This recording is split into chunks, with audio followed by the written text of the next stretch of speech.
안녕하세요, 하별입니다. 요즘 친한 친구들이 저한테 이런 질문 하더라고요. 미국 주식 개별 종목 투자는 좀 어려운데 ETF는 어때? 그거 어떻게 하는 거야? 저도 그랬는데 처음엔 누구나 좀 어렵죠. 뉴스엔 자꾸 QQQ가 어쩌고 S&P 500이 어쩌고 나오는데 도대체 이게 무슨 차이가 있는지도 잘 모르겠던 때가 저도 있었거든요. 친구들한테 한번 제대로 설명해주고 싶은 김에 이 영상을 한번 찍어봤습니다. ETF가 뭐고 어떤 걸 사야 하는지 세금은 어떻게 되는지까지 주식 진짜 처음이신 분들 기준으로 총정리했으니까요. 이 영상 통해서 완전 쉽게 ETF에 대해서 다 알아가시기 바랍니다. 지금부터 보시면 아마 내일이면 나도 미국 ETF 하나쯤 해보실 수 있을지 모릅니다. 그럼 먼저 ETF가 뭔지 얘기를 드릴 건데요. 정말 쉽게 이야기해서 펀드를 주식시장에 상장시켜 놓은 거라고 생각하시면 돼요. 보통 우리가 알고 있는 펀드는 증권사나 은행에서 가입해서 매수하거나 매도하는데 시간이 꽤 걸리고 또 원하는 가격에 사기가 어렵고 운용 수수료도 비싼 편이잖아요. 근데 ETF는 주식시장의 개별주 마치 삼성전자나 애플처럼 상장이 되어 있어요. 그래서 증권사를 통해 내가 원하는 가격과 수량을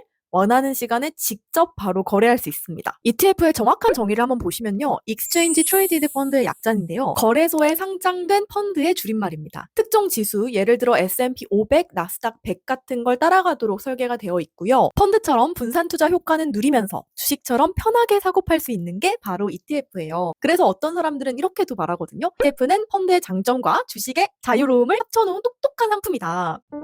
그리고 수수료, 이것도 되게 중요한데요. ETF는 일반 펀드보다 운용 수수료가 더 저렴한 편이에요. 그래서 장기 투자할 때 그 차이가 꽤 크게 느껴집니다. 다만 한 가지 기억해 두셔야 할 점은 ETF도 주식이기 때문에 매수한 금액이 실제 계좌에서 빠져나가는 건 2일 뒤예요. 매도한 금액이 입금되는 것도 2일 뒤라는 점을 기억하시고 급하게 돈 쓸 일이 있다면 이 일정도 꼭 체크해 두시기 바랍니다. 그러면 이제 이런 수많은 미국 ETF 중에 뭘 사면 되는 건데? 라는 질문이 드실 수 있어요. 좋아요. 지금부터 진짜 실전 이야기입니다. 우리가 ETF를 고를 땐 보통 어떤 지수를 추종하느냐를 먼저 봐요. 미국 지수에는 뭐가 있을까요? 미국의 대표적인 지수로는 S&P 500, 나스닥, 다우존스, 러셀 같은 게 있어요. 많은 투자자들이 S&P 500이나 나스닥을 추종하는 ETF를 선호하시는데요. S&P 500은 미국 주식 시장에서 시가총액 상위 500개의 기업을 포함하는 지수로 일반적으로 미국 경제의 대표성을 잘 반영한다고 평가받고 있어요. 대형주 위주로 구성되어 있어서 나스닥보다 변동성도 낮은 편이에요. 나스닥은 빅테크 기업을 포함한 성장주가 많이 포함되어 있어서 S&P보다 변동폭이 더 큰 편이에요. 애플, 구글, 아마존, 마이크로소프트 등 테크 중심의 기업들이 포함이 되어 있거든요. 두 지수에 겹치는 기업들이 많아서 꼭 둘 다 투자하실 필요는 없어요. 안정적인 투자와 장기적인 성장을 원하신다면 S&P 500 ETF가 더 적합하실 수 있고 빠른 성장과 더 큰 리스크를 감수할 준비가 되어 있다면 나스닥 ETF가 더 적합할 수 있습니다. 그럼 이런 미국 지수 추종 ETF에는 뭐가 있냐면요. S&P 500을 추종하는 SPY, SPLG, VOO, IVV 등이 있고 나스닥 100을 추종하는 QQQ, QQQM, QQQE 등이 있습니다. 이 중 가장 유명한 게 SPY, QQQ인데요. 화면에 띄워드린 SPY와 QQQ의 한 주당 가격이 보이시나요? 너무 비싸죠. 근데 주당 가격이 비싸져서 좀 더 쉽게 접근할 수 있도록 나온 게 SPLG와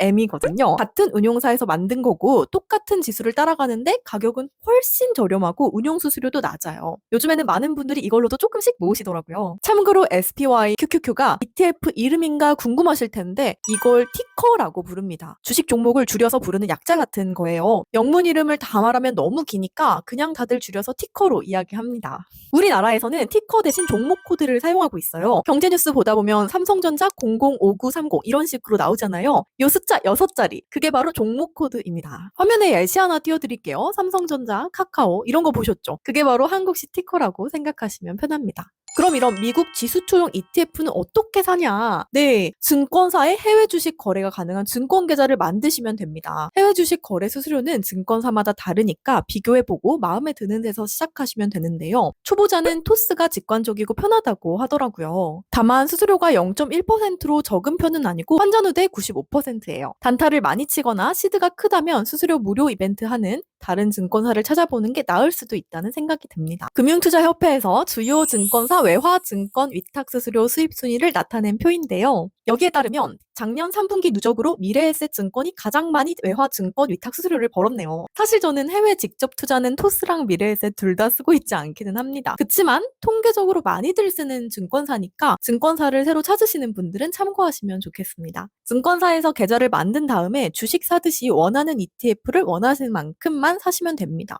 소수점 거래도 다 가능하니까 어느 주기로 얼마나 살지도 원하는 대로 선택하시면 돼요.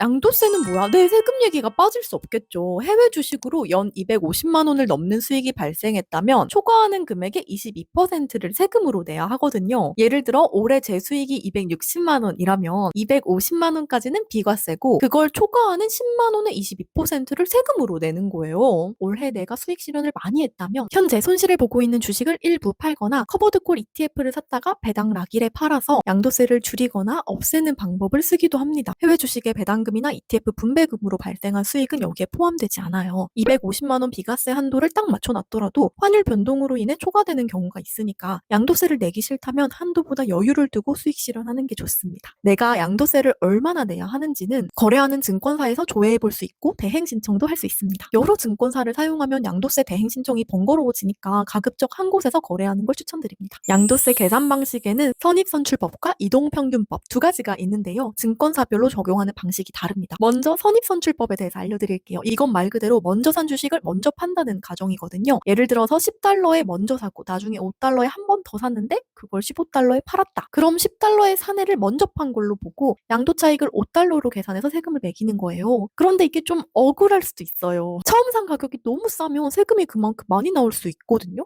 두 번째, 이동평균법. 이건 내가 가진 주식들의 평균 매입 단가를 계산해서 그걸 기준으로 수익을 보는 거예요. 앞서 얘처럼 10달러, 5달러에 샀으면 평균은 7.5달러잖아요. 15달러에 팔면 수익이 7.5달러로 계산돼요. 선입선출보다 세금이 조금 줄어드는 느낌? 특히 분할 매수를 많이 하는 분들한테는 유리할 수 있어요. 미래에셋, 키움, KB, 신한 등 대부분의 증권사가 선입선출법을 쓰고 있고요. 이동평균법은 토스, 삼성증권, 한국투자증권 정도가 있어요. 평균 매입가로 계산해 주니까 주거래 증권사를 정할 때 참고하시면 좋겠습니다. 증권사마다 양도세 계산법이 다르다. 네, 이것도 많이 물어보시는 질문인데요. ETF 이름 뒤에 붙은 TR이나 H는 뭐야? 네, ETF 이름 뒤에 TR이나 H 같은 게 붙은 거 본 적 있으세요? 처음 보면 이건 또 무슨 아모냐 싶은데요. 쉽게 풀어드릴게요. 먼저 TR입니다. TR은요, 토탈 리턴의 줄임말이에요. ETF도 개별 주식처럼 배당금 비슷한 게 있거든요. 그걸 분배금이라고 합니다. ETF마다 이 분배금이 나오는 주기도 다르고 금액도 다 달라요.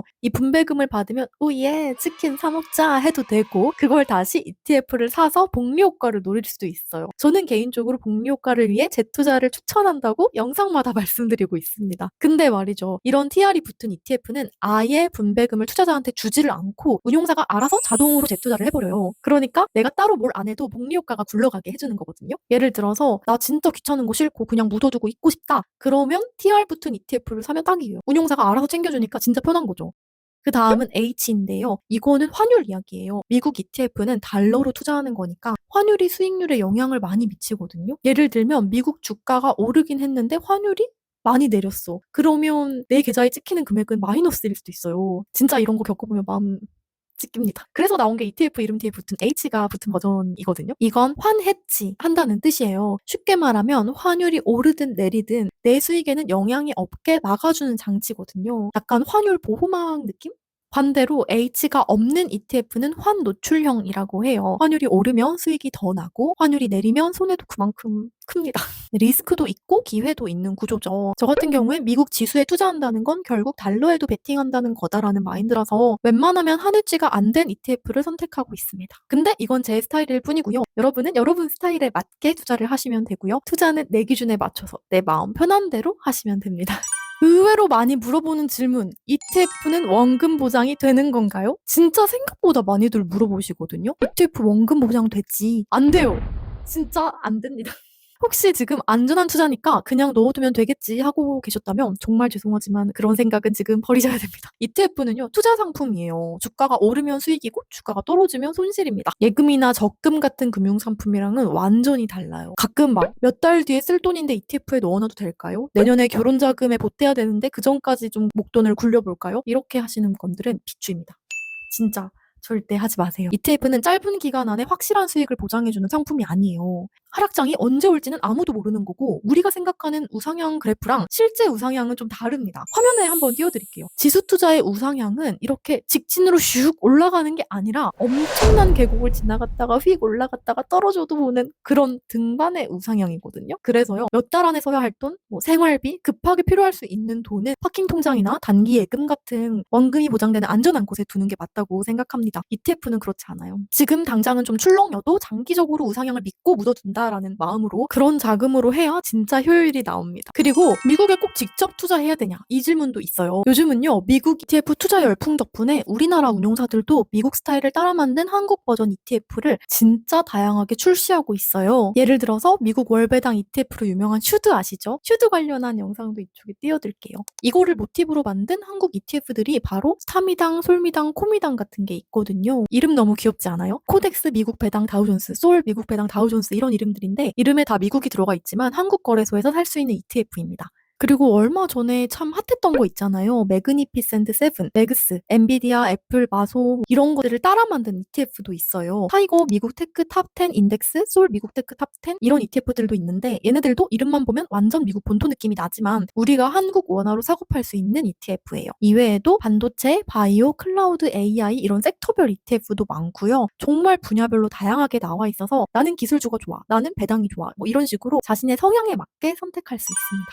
네, 마지막으로 꼭 기억하셨으면 하는 건 적립식 분할 매수예요. 꾸준히 분할해서 적립식으로 매수하는 건데요. ETF는 지수를 따라가는 상품이고 지수는 오르기도 하고 내리기도 하지만 장기적으로는 우상향한다는 전제를 깔고 가기 때문에 우리는 그 흐름에 올랐다는 거잖아요. 사실 시장이라는 건 늘 오를 것 같다가도 갑자기 푹 꺼지고 또 멀쩡하던 게 며칠 만에 반토막이 나기도 해요. 그렇다고 거기에 맞춰서 이번 달은 쉬어야지, 다음 달은 몰빵해야지 이런 식으로 타이밍을 재다 보면 결국 멘탈이 먼저 탈탈 털립니다. 그래서 제일 좋은 방법은 고민하지 말고 그냥 정해둔 금액을 꾸준히 매달 혹은 매주 나눠서 사는 거예요. 이게 바로 적립식 분할 매수라고 하는데요. 특히 시드가 조금 있는 분들 계시잖아요. 나 500만 원 넣으려고 하는데 언제 넣으면 좋을까요? 그러지 마시고 꼭 나눠서 사세요. 3개월, 6개월, 1년에 걸쳐서 조금씩 분산해서 사다 보면은 시장이 흔들릴 때도 훨씬 덜 무섭고 평균 매수가도 훨씬 안정적으로 맞출 수 있습니다. 우리는 부자가 되는 마법 같은 어떤 한 방을 기다리는 것보다는 작은 선택을 꾸준히 쌓아서 만드는 미래를 준비하는 거잖아요. ETF는 그 여정에 아주 잘 맞는 도구라고 생각합니다. 그러니까 지금 당장 큰 돈을 넣지 않아도 괜찮고요. 내가 감당할 수 있는 만큼 천천히 그리고 계속 모아가다 보면 그게 결국 우리의 계좌를 조용히 단단하게 채워줄 거라고 생각해요. 쉽고 간단하게 ETF에 대해 가장 많이 나오는 질문 10가지를 정리해봤는데요. 반짝이는 여러분의 미래를 늘 응원하는 하별입니다. 구독과 좋아요, 댓글 남겨주시면 더 좋은 영상으로 또 찾아오겠습니다.